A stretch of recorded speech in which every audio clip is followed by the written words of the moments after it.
Hello student, welcome back to my channel Akash lecture. Student, जितना बच्चे class 12th में और हिंदी की तैयारी कर रहे हैं उनके लिए वीडियो सबसे ज्यादा इंपॉर्टेंट है। मेरे प्यारों, जो हिंदी व्याकरण में, हिंदी के पेपर में जो व्याकरण का पोर्शन आता है उसमें से आप लोगों का रस, छंद, अलंकार एक ऐसा टॉपिक है मेरे प्यारों जो कि फिक्स टॉपिक है। और मेरे प्यारों, ये कितने नंबर के लिए पूछे जाते हैं? 6 नंबर के लिए पूछे जाते हैं। 2 नंबर का रस आता है, 2 नंबर का छंद आता है और 2 नंबर का अलंकार आता है। तो आज की इस वीडियो में मैं आप लोगों का 6 नंबर बिल्कुल पक्का कराने वाला हूं। आप लोग कहोगे कि ये तो बहुत सिंपल है, रस, छंद, अलंकार, लेकिन मेरे प्यार बच्चों ये सिंपल नहीं है। आप किसी का भी डिफिनेशन और आप एग्जाम्पल देखते हो तो आप हजारों यूट्यूब चैनल पे वीडियोस देखे होंगे, लेकिन सबका डिफिकल्ट होता है मेरे प्यार बच्चों उनका परिभाषा और एग्जाम्पल याद करने में। लेकिन आज की इस वीडियो में जो मैं आप लोगों को रस, छंद, अलंकार बताऊंगा, इससे सिंपल वीडियो आज तक आप लोग यूट्यूब चैनल पे देखे नहीं होंगे। तो मेरे प्यारों, 6 नंबर बिल्कुल आप लोगों को पढ़ाते पढ़ाते याद करा दूंगा। सबसे पहले हम लोग रस की बात करते हैं। रस कितने नंबर के लिए आता है? 2 नंबर का रस पूछा जाता है। अब कौन कौन से रस इंपॉर्टेंट है जो आपके एग्जाम में आएंगे? सबसे पहला जो आप लोगों को याद करना है वो आप लोगों का है श्रृंगार रस। अब देखिए, बहुत ही ज्यादा सिंपल परिभाषा लिख के लेकर आया हूं मेरे प्यार बच्चों।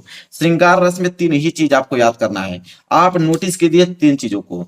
एक विभाव को याद कर लीजिए, एक अनुभाव को याद कर लीजिए, एक संचारी भाव। ये 3 वर्ड अगर आपको याद है तो रस, छंद, अलंकार तीनों समाप्त कर दोगे आप अच्छे तरीके से। देखिए, आप रस के लिए आप 3 शब्द बिल्कुल याद रखिए, विभाव, अनुभाव, संचारी भाव। देखिए, कह रहा है श्रृंगार रस अगर आपको बताना होगा तो कैसे परिभाषा लिखोगे कि जब विभाव, अनुभाव, संचारी भाव का क्या होता है? संयोग होता है, मतलब मिलन होता है।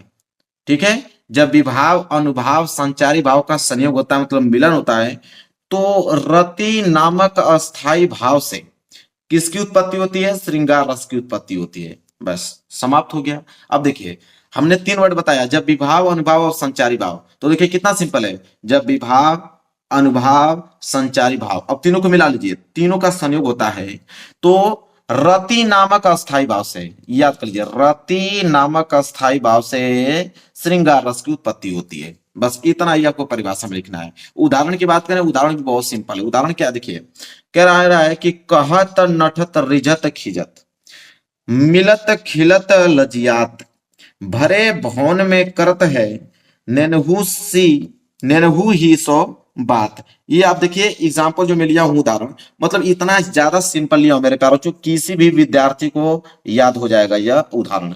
बहुत सारे यूट्यूब चैनल पे देखे होंगे आप लोग, बहुत बड़े बड़े डिफिकल्ट उदाहरण दिए गए हैं, लेकिन मैं अपने यूट्यूब चैनल पे इतना ज्यादा सिंपल आप लोगों को एग्जाम्पल बता रहा हूं कि आप तुरंत याद कर पाओगे। 6 नंबर आप लोगों का पक्का हो जाएगा। अब श्रृंगार रस हो गया बिल्कुल समाप्त। आप परिभाषा, उदाहरण लिख लीजिए, 2 नंबर आप लोगों को मिल गया। इसके बाद आता है वीर रस। क्या आता है? वीर रस। अब वीर रस देखिए, वीर रस भी बहुत ही ज्यादा सिंपल है। देखिए कैसे, अब आप कहोगे इसमें भी 3 वर्ड आपको याद करना है कि जब विभाव, अनुभाव तथा संचारी भाव का संयोग होता है। ये लाइन तीनों में सेम रहेगी। देखिए, पहली वाली भी जो मैंने बताया श्रृंगार रस, उसमें भी जब विभाव, अनुभाव तथा संचारी भाव का संयोग होता है। ये लाइन ऊपर वाला एकदम सेम लिखना है। वीर रस में भी कि जब विभाव, अनुभाव तथा संचारी भाव का संयोग होता है, तो देखिए उत्साह नामक अस्थाई भाव से वीर रस की उत्पत्ति है। यहाँ पे रति नामक अस्थाई भाव से श्रृंगार रस हो रहा था, और यहाँ पे उत्साह नामक अस्थाई भाव से वीर रस की उत्पत्ति होती है। तो बिल्कुल मेरे प्यारों, जो है कि नहीं सिंपल, बिल्कुल याद हो गया आप लोगों को।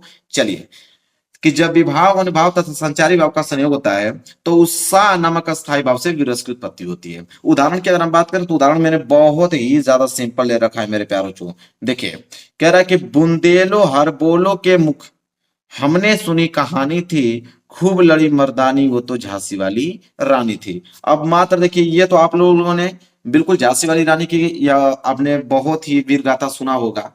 अब यह लाइन इतना ज्यादा सिंपल है मेरे प्यारों कि हर एक लड़के की जुबान पे होगा और याद भी हो गया मेरे प्यारों। तो वीर रस बिल्कुल क्लियर हो गया।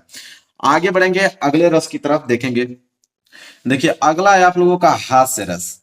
हास्य रस में भी सेम, पहली लाइन तो सेम होने वाली है कि जब विभाव, अनुभाव तथा संचारी भाव का संयोग होता है। यह लाइन तीनों में आप लोगों का सेम रहेगा, चाहे वो श्रृंगार रस हो, चाहे वीर रस हो, चाहे हास्य रस हो।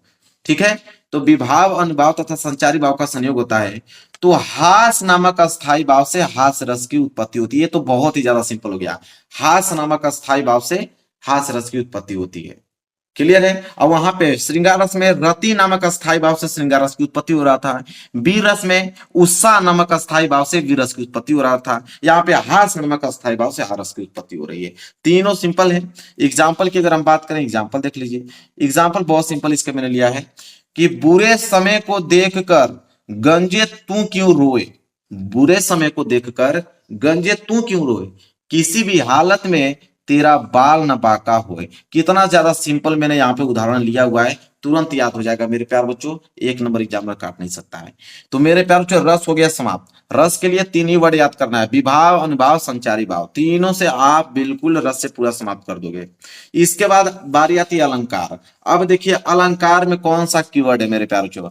अलंकार में भी दो ही वर्ड आपको याद करना है, क्या, उपमेय और उपमान। दो वर्ड अगर आपको याद है तो पूरा अलंकार यहाँ पे हो जाएगा समाप्त। कैसे? अलंकार में सबसे पहले हम लोग देखेंगे उपमा अलंकार, सबसे ज्यादा इंपॉर्टेंट है। उपमा अलंकार में लिखेंगे कि जहां पर उपमेय की तुलना उपमान से की जाए। अब देखिए जो उपमा अलंकार है, तो उपमा अलंकार कह रहा है कि जहां पर उपमेय की तुलना किससे की जाए, उपमान से की जाए। तो यहाँ पे तुलना की बात हो रहा है, उपमेय और उपमा में तुलना होगा। उपमा अलंकार का मतलब कि तुलना होना चाहिए। उपमेय की तुलना किससे, उपमान से। तो कह रहा है कि जहां पर उपमेय की तुलना उपमान से समानता के आधार पर की जाए, किसके आधार पर की जाए, समानता के आधार पर की जाए, वहां पर क्या होता है, उपमा अलंकार होता है। कितना ज्यादा सिंपल है। दो वर्ड हमने कहा कि आपको याद होना चाहिए, एक उपमेय एक उपमान। अब इसी से मैं परिभाषा बना रहा हूं कि जहां पर उपमेय की तुलना उपमान से समानता के आधार पर की जाए, वहां पर उपमा अलंकार होता है। याद हो गया, बिल्कुल याद हो जाना चाहिए। एग्जाम्पल देखिए कितना ज्यादा सिंपल एक लाइन का लिया हूं मैं कि फूलों सा चेहरा तेरा कलियों से मुस्कान है। ये तो सॉन्ग भी आप लोगों ने सुना होगा मेरे प्यार बच्चों। इतना ज्यादा इंपॉर्टेंट अब बहुत सिंपल उदाहरण लिया हुआ है, एक सॉन्ग भी है कि फूलों सा चेहरा तेरा कलियों से मुस्कान है। ये किसका उदाहरण है, उपमा अलंकार का उदाहरण है। क्लियर है, भूलेंगे कभी नहीं भूलेंगे आप। आगे बढ़ेंगे, रूपक अलंकार। रूपक अलंकार में भी सेम चीज लिखेंगे हम लोग यहाँ पे कि जहां पर उपमेय में उपमान का भेद रहित आरोप हो। जहां पर उपमेय में उपमान का भेद रहित आरोप हो, वहां पे मेरे प्यारों चो रूपक अलंकार होता है। सिंपल, ये भी परिभाषा सिंपल है। इसके बाद उदाहरण की अगर हम बात करें, उदाहरण तो मैंने बिल्कुल सिंपल ले रखा है मेरे प्यारों चो। देखिए कह रहा है कि पायो जी मैंने राम रतन धन पायो। पहला एग्जाम्पल समाप्त हो गया। दूसरा चरण कमल बंदो हरिराई। अब दोनों ही जो एग्जाम्पल उदाहरण लिया है बहुत ही ज्यादा सिंपल मैं ले रखा हूं। अब यहां से आप लोगों को याद हो गया होगा। तो यहाँ पे उपमा अलंकार भी और रूपक अलंकार दोनों यहाँ पे मैंने क्या कर दिया मेरे प्यार बच्चों, समाप्त कर दिया। अब बारी आएगी यमक अलंकार की, क्योंकि अब यमक अलंकार भी बहुत सिंपल है। यमक अलंकार में लिखेंगे कि जहां पर कोई शब्द एक से अधिक बार आए, जहां पर कोई शब्द एक से अधिक बार आए और उसका अर्थ अलग अलग हो, वहां पर यमक अलंकार होता है। मतलब कि मेरे प्यारों जो एक शब्द जो होगा एक से अधिक बार आएगा, लेकिन दोनों का अर्थ जो होगा अलग अलग होना चाहिए, वहां पर होगा यमक अलंकार। जैसे उदाहरण देखिए बहुत सिंपल मैं ले रखा हूं यहाँ पे। पहला उदाहरण देखिए क्या है, काली घटा का घमंड घटा। अब यहाँ पे घटा दो बार आया है, लेकिन दोनों घटा का अर्थ दोनों क्या है, अलग अलग है। तो काली घटा का घमंड घटा कितना सिंपल है। दूसरा उदाहरण आप याद कर सकते हो कि सोना कितना सोना है, सोने जैसा तेरा मन। ये भी सॉन्ग ही है। तो यहाँ पे भी देखिए सोना और सोना आया है मेरे प्यारे बच्चों। ठीक है, दो वर्ड आए हैं लेकिन दोनों का अर्थ अलग अलग है। तो अब क्या होगा, यमक अलंकार होगा। क्लियर है। चलिए, तो यमक अलंकार भी यहाँ पे मेरे प्यारे बच्चों समाप्त हो गया। बात करते हैं अगला श्लेष अलंकार। श्लेष अलंकार भी बहुत ही ज्यादा सिंपल है। श्लेष अलंकार में लिखेंगे कि जहां पर कोई शब्द एक बार आए लेकिन उसके अर्थ अलग अलग हो, वहां पर श्लेष अलंकार होता है। मतलब एक शब्द एक ही बार आएगा लेकिन उस शब्द का अर्थ क्या होगा, अलग अलग होगा। जैसे उदाहरण में देख लीजिए, वहां पे क्या हो रहा था, यमक अलंकार में एक शब्द दो बार आ रहा था लेकिन दोनों का अर्थ अलग अलग हो रहा था। श्लेष अलंकार में है कि एक शब्द एक ही बार आएगा लेकिन दोनों का अर्थ क्या होगा, अलग अलग होगा। पहला एग्जांपल देखिए क्या है, कह रहा है कि प्रियतम बतला दो लाल मेरा कहाँ है। ठीक है, प्रियतम बतला दो कि लाल मेरा कहाँ है। दूसरा एग्जांपल देखिए कि रैमन पानी राखिए बिन पानी सब सून, पानी गए उबरे मोती मानुष चून। देखिए दो अगर एग्जांपल आपको याद है, दोनों मैंने बहुत ही सिंपल ले रखा है, तो आपका श्लेष अलंकार बिल्कुल क्या हो जाएगा, समाप्त हो जाएगा। चलिए आगे बढ़ते हैं मेरे प्यारे बच्चों। यहाँ पे अलंकार भी मैंने समाप्त कर दिया, तो रस और अलंकार मैंने समाप्त कर दिया। अब बारी किसकी मेरे प्यारे बच्चों? छंद की बारी है। देखिए छंद, छंद भी बहुत ज्यादा सिंपल है, ये भी 2 नंबर के लिए ही पूछा जाता है छंद। छंद में सबसे पहले हम लोग देखेंगे दोहा। क्या देखेंगे मेरे प्यारे बच्चों? दोहा देखेंगे। दोहा का लिखिए परिभाषा यहाँ पे कि यह एक अर्ध सम्मात्रिक छंद है। पहला लाइन क्या होगा कि दोहा जो है यह एक अर्ध सम्मात्रिक छंद है। इसमें कितने, इसमें 4 चरण होते हैं। कितने चरण होते हैं? 4 चरण होते हैं। पहले और तीसरे चरण में कितने कितनी मात्राएं होती हैं? 13-13 मात्राएं होती हैं। देखिए पहले और तीसरे चरण में कितनी मात्राएं? 13-13 मात्राएं होती हैं। दूसरे और चौथे चरण में कितनी कितनी मात्राएं होती हैं? 11-11 मात्राएं होती हैं। दूसरे और चौथे चरण में कितनी कितनी मात्राएं? 11-11 मात्राएं होती हैं। इसी को हम लोग बोलते हैं दोहा। तो दोहा याद हो गया कि यह एक अर्ध सम्मात्रिक छंद है। इसमें 4 चरण होते हैं। पहले तीसरे में 13-13। देखिए पहले और तीसरे में क्या हो गया? 13-13 मात्राएं होती हैं। दूसरे और चौथे में कितनी कितनी हो जाएंगी? 11-11 मात्राएं हो जाएंगी। उदाहरण की अगर हम बात करें तो मेरी भव बाधा हरो, राधा नागरी सोई, जा तन की झाई परे, श्यामु हरित दुती होई। अब बहुत ज्यादा सिंपल उदाहरण मेरे प्यारों में ले रखा हूं और इससे सिंपल आप लोगों को नहीं मिलेगा। याद कर लीजिए मेरे प्यारों, ये आप लोगों का दोहा का उदाहरण है। इसी के साथ सोरठा। सोरठा भी बहुत सिंपल है। लिखेंगे कि यह एक अर्ध सम्मात्रिक छंद है। इसमें 4 चरण होते हैं। मतलब पहले और तीसरे चरण में 11-11 मात्राएं, दूसरे और चौथे चरण में 13-13 मात्राएं होती हैं। मतलब आप कह सकते हो कि दोहा का उल्टा होता है सोरठा। सब कुछ परिभाषा सेम था, अंतर बस यह था कि उसमें पहले और तीसरे चरण में 13-13 मात्राएं हो रही थी दोहा में, और सोरठा में क्या होता है कि पहले और तीसरे चरण में 11-11 मात्राएं होती है। अंतर बस इतना ही होता है मेरे प्यारों जो। मतलब आप ये कह सकते हो कि ये जो सोरठा होता है दोहा का उल्टा होता है। तो सोरठा में क्या होगा कि यह एक अर्ध सम्मात्रिक छंद है। इसमें 4 चरण होते हैं। पहले और तीसरे चरण में 11-11 मात्राएं तथा दूसरे और चौथे चरण में 13-13 मात्राएं होती हैं। सिंपल। चलिए उदाहरण की बात करें तो राधा नागरी सोई। अब उसी का देखिए, इसी का उल्टा मैंने क्या दिया, राधा नागरी सोई को मैंने क्या कर दिया? अगला लाइन लिख दिया। ठीक है। अब मेरी भाव बाधा हरो, इसको मैंने पीछे कर दिया, मेरी भाव बाधा हरो। इसी तरह जो श्याम हरित दूती हुई, इसको मैंने आगे कर दिया। और ये वाली लाइन है जो तन की झाई परे, इसको मैंने पीछे कर दिया। जस्ट उल्टा था, इसको भी उल्टा कर दिया।